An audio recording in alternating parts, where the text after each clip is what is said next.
एक देश था जहां का राजा बहुत ही रहमदिल और नेक दिल इंसान था।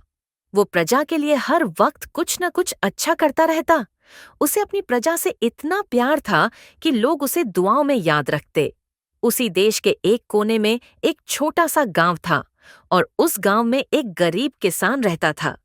किसान जब भी राजा की अच्छाइयों के बारे में सुनता तो उसका मन करता, काश एक बार उस राजा को देख पाऊं, उसे कुछ अपना प्यार भरा तोहफा दे सकूं। एक दिन उसने अपनी बीवी से कहा, मैं सोच रहा हूँ राजा से मिलने जाऊं, कुछ तोहफा भी लेकर जाऊं, मगर क्या? बीवी मुस्कुराई, फिर बोली, हमारे पास तो कुछ भी नहीं है देने को, लेकिन हमारे घर के पास जो चश्मा है ना, उसका पानी बहुत मीठा है, बहुत ठंडा है।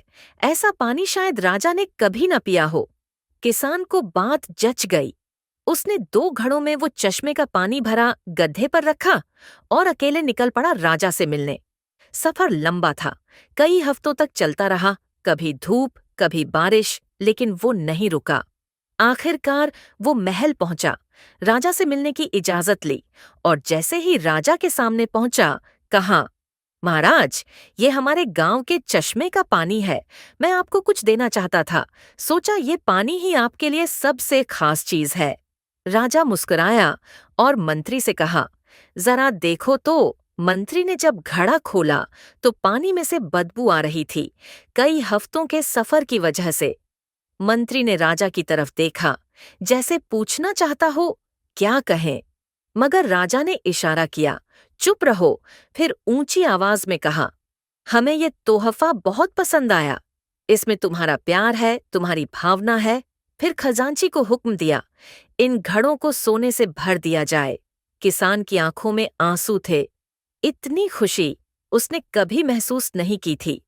जब वो वापस जा रहा था, राजा ने चुपके से मंत्री को कहा, इसको हमारे चश्मों के रास्ते से वापस भेजो, ताकि इसे पता चले हमारे पास कितने चश्मे हैं और उनका पानी कितना ठंडा और मीठा होता है।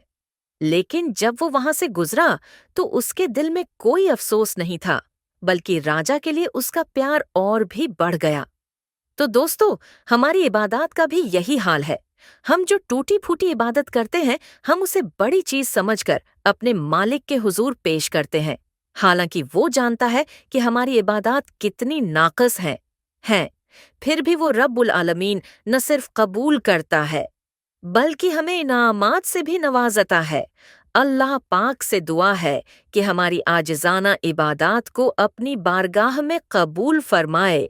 आमीन।